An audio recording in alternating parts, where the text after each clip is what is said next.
जब मैं अपनी छत पे जाती हूँ और मैं विश्व ब्रह्मांड को देखती हूँ, तो मुझे निराकार की जो छवि बनती है, वो मेरी बुद्धि ये कहती है कि इसको तुम आकार भी देना चाहोगी तो कैसे दोगी। पूरा सौर मंडल देख लो, नदी, तालाब, पहाड़, झरने, आकाश, एक एक कण। और मैं क्या सोचती हूँ कि ये विश्व ब्रह्मांड जो है वो परमात्मा की आत्मा है। तो और उस परमात्मा को हम, आप जैसे बुद्ध पुरुषों से सुनते हैं कि वो निराकार है। तो मैं क्या सोचती हूँ कि जिस निराकार परमात्मा का व्यक्त रूप या उसकी आत्मा इतनी विराटतम है, उसको निराकार कहने के पीछे मतलब भाव क्या है, और उसको निराकार को हम किस तरह समझें। ये अनुभव में तो है कि निराकार, लेकिन जैसे आप प्रकाश डालिए उस पर कि क्या है। निराकार और आकार।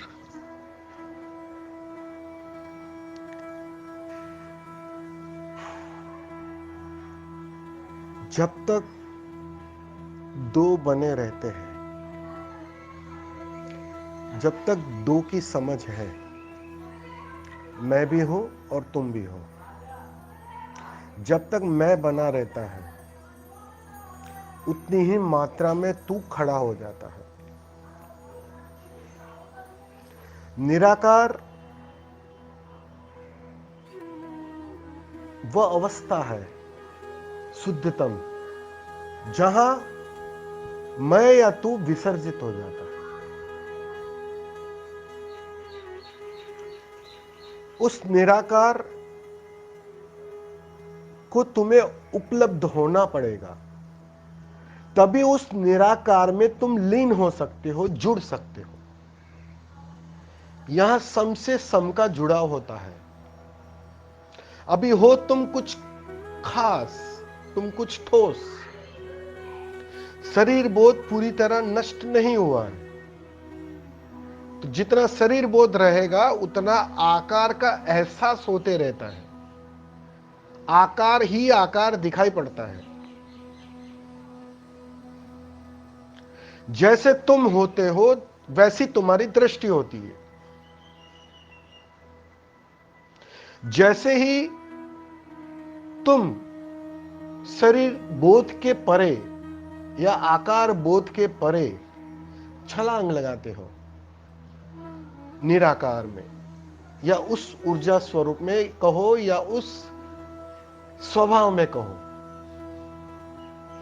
वैसे ही तुम जुड़ने के लिए तैयार हो जाते हो। अब मिलन हो सकता है, क्योंकि तुम भी उसी रूप में आ गए।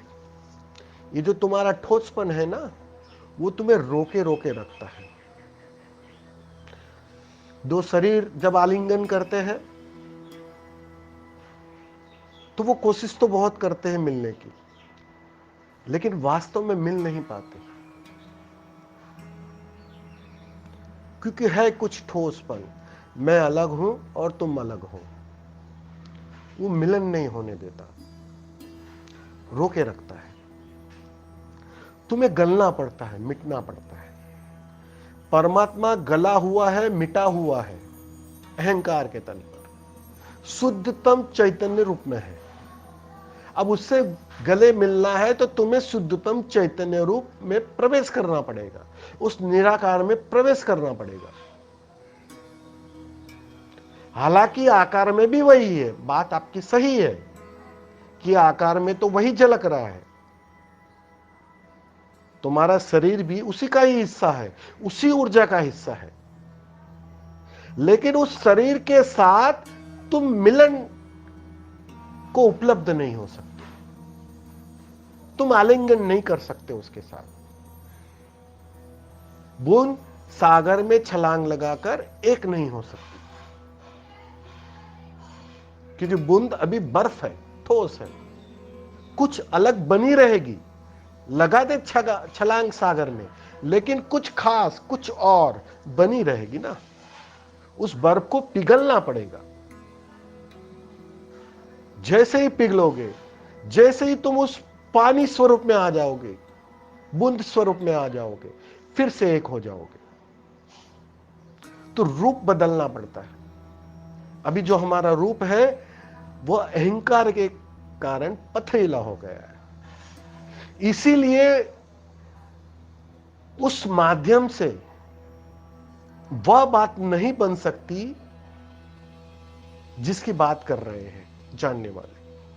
तुम्हें गलना पड़ेगा, तुम्हें मिटना पड़ेगा। इसलिए सारी साधना एक ही कोशिश है कि कैसे कर तुम्हारा ये बर्फ, ये चट्टान पिघले, टूटे, गले, हो जाए, वह भी उसी ऊर्जा रूप में, ऊर्जा स्वरूप में प्रवेश कर जाए। वह अनुभूति तुम्हारी जिस दिन हो जाएगी पूरी, उस दिन आकार को देखता कौन है? ऊर्जा स्वरूप की अपनी स्वतंत्रता है, वो कहीं भी बह सकती है, कहीं भी जुड़ सकती है। उसे ना कोई सीमा रोक सकती है, ना कोई बाधा रोक सकती है, ना कोई समय रोक सकता है। इसलिए तो आज तुम कृष्ण से जुड़ सकते हो, आज तुम कबीर से जुड़ सकते हो, आज तुम ओशो से जुड़ सकते हो, क्योंकि कोई बाधा नहीं है। वो शुद्धतम रूप में है, मौजूद है, अभी आपके घर के अंदर मौजूद है। वो जो रुकावट है, जो देरी है, वो आकार की देरी है। इसलिए आकार में देखना ठीक नहीं है, आकार में दिखाई पड़ेगा, वो परिणाम होना चाहिए। आकार से मुंह नहीं फेरना है, लेकिन आकार में दिखना वो परिणाम होता है। तुम्हें हर जगह वही दिखाई पड़ता है जिस दिन तुम्हारा स्वरूप भी ऊर्जा स्वरूप हो जाता है। तुम्हें परमात्मा के अतिरिक्त और कुछ दिखाई नहीं पड़ता। बुद्ध पुरुष की यही विडंबना है कि उसे परमात्मा के अतिरिक्त कुछ दिखाई नहीं पड़ता और तुम्हें पदार्थ के अतिरिक्त और कुछ दिखाई नहीं पड़ता। तो तुम्हें पदार्थ से उस परमात्मा स्वरूप में छलांग लगानी पड़ेगी, उस निराकार स्वरूप में छलांग लगानी पड़ेगी। और जैसे ही वो छलांग लगेगी, परमात्मा के अतिरिक्त और कुछ बचेगा नहीं, क्योंकि तुम खो गए, वही बचा। या कहो अद्वैत, या कहो एक, जो कहना हो कह देना। लेकिन जब वह स्वरूप होता है ना, तो वो फिर आकार में भी उसे झांक सकता है, क्योंकि उसे दिखाई पड़ता है इस आकार में भी, इस शरीर में भी उसी ऊर्जा का स्रोत है। ये टेबल पड़ी है, उस टेबल के अंदर भी उसी ऊर्जा का स्रोत है।